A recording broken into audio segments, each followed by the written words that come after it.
Tonight, we journey to a galaxy far, far away during a time of great turmoil. The Clone Wars. We focus not on the most famous heroes, but on a Jedi Master known for her discipline, her grace, and her deep connection to the living Force. We explore the life of Luminara Unduli, a beacon of serenity in an age of conflict. Before you make yourself comfortable, please take a moment to click the subscribe button.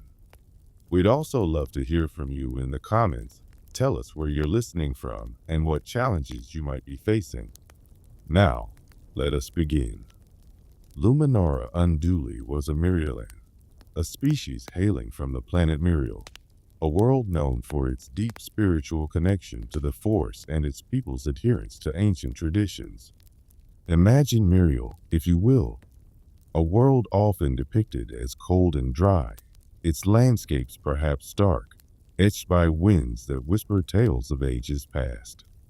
Picture vast, open plains under a pale, distant sun, where hardy, resilient flora clings to life, their muted colors a testament to the planet's austerity. Perhaps crystalline formations catch the faint light, scattering it in ethereal patterns across the land. The air might be thin, carrying the scent of dust and unique, hardy herbs. The architecture of Mirialan settlements would likely reflect their disciplined nature, structures of simple, elegant design, built in harmony with the challenging environment, perhaps utilizing local stone that blends seamlessly with the natural terrain. The Mirialans believed profoundly that the actions of each individual, every choice made, every skill mastered, directly affected the collective destiny of their people.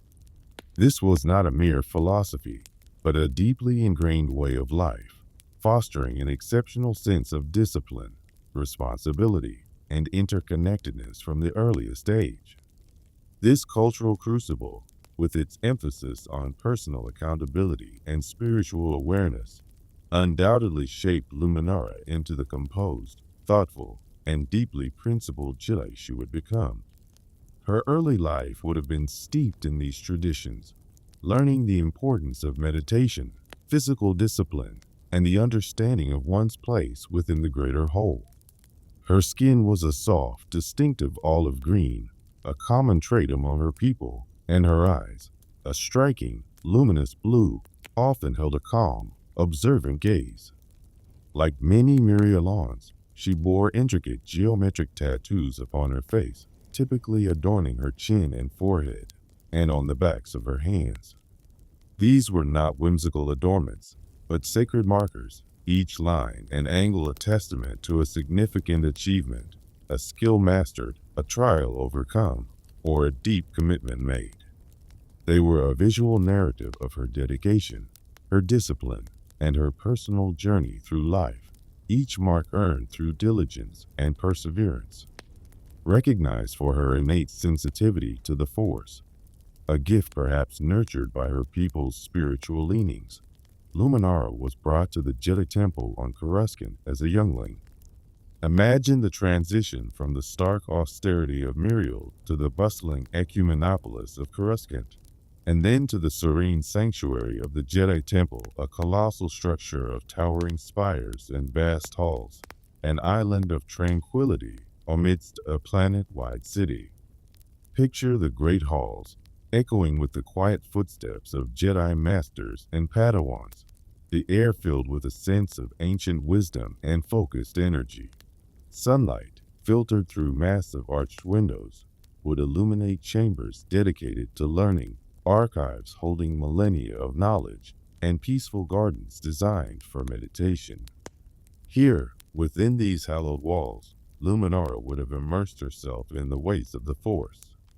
She would have learned the intricate philosophies of the Jedi Code, the history of the Order, and the delicate art of lightsaber combat, a skill that was as much a meditative practice as a martial one. Her natural Mirialan discipline, her innate patience and focus, would have served her exceptionally well, allowing her to excel in her studies, to master complex Force techniques, and to develop a profound connection to the living Force that surrounded and bound all things. Her meditations would have been deep and insightful, exploring the subtle currents of the Force, seeking understanding and serenity. Luminara became known throughout the Jedi Order for her unwavering patience, her consistently calm and composed demeanor even in the face of adversity, and her precise, almost dance-like grace in lightsaber combat. She favored Form 3 Soresu, also known as the Resilience form. This was a style that emphasized tight, efficient movements, primarily defensive in nature, designed to outlast an opponent by expending minimal energy while providing maximum protection. It was a form that required immense concentration and control, reflecting her own controlled, thoughtful, and deeply centered nature. Her green-bladed lightsaber, when ignited with its characteristic snap hiss, would cast a serene, verdant glow, a symbol of her connection to the living force and her role as a guardian of peace. Imagine her in the training solace, her movements fluid and economical, her blade a shimmering shield, deflecting practice bolts with effortless precision. As a Jedi Knight, and in time, a respected Jedi Master, Luminara Unduli was held in high esteem within the Order. Her wisdom was sought, her judgment trusted. She was often chosen for skilled diplomatic missions, sent to negotiate treaties, resolve disputes, or mediate conflicts on worlds where tact, understanding, and a calm presence were paramount rather than the outright use of force.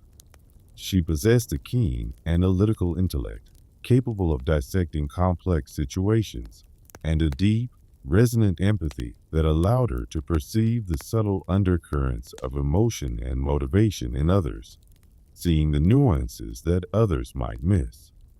She could spend hours, even days, in quiet observation and contemplation before offering her counsel, ensuring her words were measured and insightful. In accordance with Jedi tradition, she took on a Padawan learner, a promising young Mirialan named Barasofi. Their bond was naturally strong, built upon a shared cultural heritage, a mutual understanding of Mirialan traditions, and a deep respect for one another as master and apprentice. Luminara was a demanding but fair and compassionate master. She pushed Barris to achieve her full potential, to hone her skills in the Force and with the lightsaber, while diligently instilling in her the core tenets of the Jedi Code. There is no emotion, there is peace. There is no ignorance, there is knowledge. There is no passion, there is serenity. There is no chaos, there is harmony. There is no death, there is the Force. Imagine their training sessions, perhaps in the quiet, sun-dappled gardens of the Jedi Temple, the air still and calm, or in the sparring circles, their green lightsabers moving in intricate, synchronized patterns. Luminara would guide Barris not only in physical techniques, but also in the philosophical and spiritual aspects of being a Jedi. Their shared meditations would have been profound, seeking guidance from the Force together, strengthening their connection to it and to each other. They often worked in perfect, almost intuitive synchronization, their fighting styles complementing each other seamlessly, a testament to their shared Mirialan heritage and their strong master-Padawan bond. Luminara saw great promise in Barris, a reflection, perhaps, of her own younger self. When the Clone Wars erupted, a galactic conflagration that shook the Republic to its very foundations, Jedi Master Luminara Unduli, like so many of her brethren, answered the call to serve. The role of military leader was an uncomfortable one for many Jedi, whose lives had been dedicated to peace, to diplomacy, to the preservation of life. Yet, Luminara faced this new, grim reality with her characteristic composure, her unwavering discipline, and her sharp strategic acumen. She became a general in the Grand Army of the Republic, leading legions of clone troopers into battle against the seemingly endless separatist droid armies. She fought on many diverse and challenging fronts across the galaxy.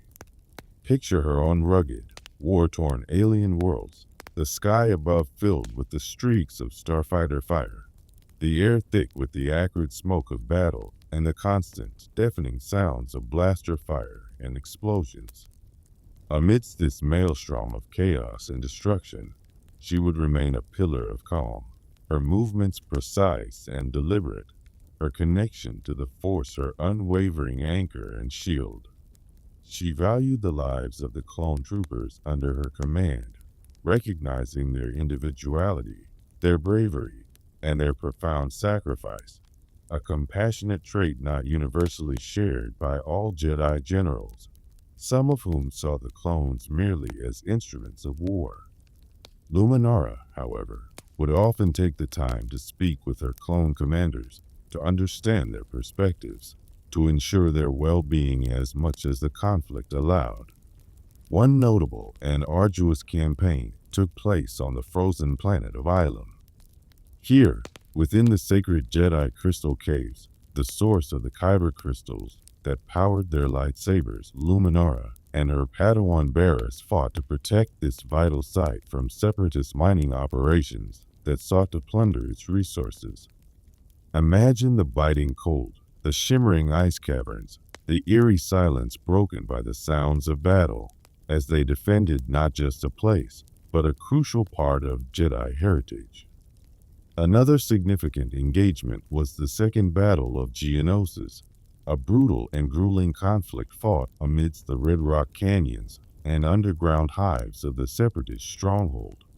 Here, she fought alongside other prominent Jedi, such as the prodigious but often reckless Anakin Skywalker and the wise Obi-Wan Kenobi. The fighting was relentless against a deeply entrenched enemy. On Geonosis and on other worlds, she faced formidable foes, including the deadly Sith assassin Asajj Ventress, a fallen Jedi whose fury and skill with twin crimson lightsabers were legendary. Their duels were breathtaking displays of incredible skill and contrasting philosophies. Luminara's calm, patient defense, her Ceresu form a near impenetrable shield, often a stark and telling contrast to Ventress's aggressive, rage-fueled assaults. Throughout the long and wearying years of the war, Luminara Unduli often emphasized to her fellow Jedi, and particularly to her Padawan, the critical importance of patience, of maintaining a broader perspective beyond the immediate conflict, of not allowing fear, anger, or despair to cloud one's judgment or sever one's connection to the Force. She was a traditionalist, deeply believing in the immutable wisdom of the Jedi Code and the collective guidance of the Jedi Council. This sometimes put her at odds with more impulsive or unorthodox Jedi, like Anakin Skywalker, whose methods she occasionally questioned. However, her counsel was always offered with respect from a place of genuine concern for the Order and the principles it stood for, always seeking the best and most honorable outcome. Her relationship with her Padawan, Barriss Offee, remained a central and deeply important part of her life, even amidst the escalating chaos of the war. They fought side by side on numerous occasions, their synchronized virulent styles a formidable asset. However, the unceasing horrors of the war, the moral compromises, the endless cycle of violence and loss began to take a profound and insidious toll on Barriss. The young Padawan grew increasingly disillusioned with the Jedi's role as military leaders, questioning the very purpose of their involvement. This growing darkness within Barriss was a subtle shadow, one that Luminara, for all her wisdom and empathy, perhaps did not fully perceive, or perhaps misinterpreted as the understandable strains of war, until it tragically manifested. Barriss, in her despair and misguided conviction, orchestrated a devastating bombing of the Jedi Temple, an act of profound betrayal that would have deeply wounded Luminara to her very core. The discovery of her own Padawan's faults and darkness, her complicity in such a heinous act, must have been a source of immense, almost unbearable sorrow for the Jedi Master, a painful, personal testament to the insidious nature of the conflict and the shadows it cast upon even the most dedicated souls. As the Clone Wars neared their devastating and galaxy-altering conclusion, Jedi Master Luminara Unduli was stationed on the lush, verdant Wookiee homeworld of Kashyyyk. She was there to aid the brave and formidable native Wookiee warriors in their desperate fight to liberate their planet from the grip of the Separatists. Imagine the dense, ancient forests of Kashyyyk, the colossal Rasher trees forming a canopy that stretched for kilometers into the sky, the air filled with the unique sounds of the planet's diverse wildlife, and the powerful, guttural battle cries of the Wookiees. Luminara, alongside the wise Master Yoda and other Jedi, fought with her characteristic grace and determination to protect this vital world and its proud inhabitants. It was here, amidst the fierce struggle for liberation, the scent of damp earth and blaster fire mingling in the air, that the most tragic and infamous order in galactic history was suddenly and irrevocably issued, Order 66. Across the galaxy, the clone troopers, their minds secretly and cruelly subverted by inhibitor chips implanted years before, turned their weapons on their unsuspecting Jedi generals, the very individuals they had fought alongside, trusted, and respected. The precise fate of Luminara Unduli during the chaos and betrayal of Order 66 is shrouded in a degree of sorrowful mystery and grim revelation. While initial reports and assumptions suggested she perished on Kashyyyk, cut down by the clone troopers she had led, the truth that emerged later, during the dark times of the Empire, was even more chilling. She was, in fact, captured by the newly formed Galactic Empire. Her image, her very essence, was later perversely used by the Grand Inquisitor in a cruel and calculated deception. He created the illusion that she was still alive, a captive leading a nascent rebellion, a beacon of false hope designed to lure any surviving, desperate Jedi into a deadly trap. Her actual remains, a testament to the Empire's cruelty, were kept preserved in a dark cell within the spire on the prison world of Stygian Prime, a macabre trophy. Her lingering connection to the Force, perhaps even exploited by the Inquisitors to fuel their dark side abilities and aid their relentless hunt for the last vestiges of the Jedi Order. This horrifying end, this desecration of her memory and her spirit, stands in stark and tragic contrast to the life of serenity, discipline, and unwavering light that she had so diligently led. Yet, Luminara Unduli's true legacy lies not in her tragic demise or the Empire's cruel manipulations, but in her unwavering commitment to the light, her profound grace under unimaginable pressure, and her deep, resonant embodiment of the noblest Jedi ideals. She was a master of defense, a beacon of unwavering calm in a galaxy consumed by the fires of war, a Jedi who, even when facing the overwhelming darkness of her era, held steadfastly true to her principles and her faith in the Force. Her profound connection to the living Force, her dedication to meditative practices that centered her spirit, her deeply held belief in the power of patience, understanding, and compassion, these are the qualities that truly defined her. Even if her physical form was lost to the encroaching darkness, the essence of her spirit, the wisdom of her teachings, and her shining example as a true Jedi Master resonate through the Force, a quiet inspiration for those who would continue to seek the light. As the story of Luminara Unduli, the serene Jedi Master, gently fades into the star-dusted expanse, may your own mind find its quiet center. May the echoes of her calm strength guide you into a night of profound peace and deep restorative rest. Sleep well.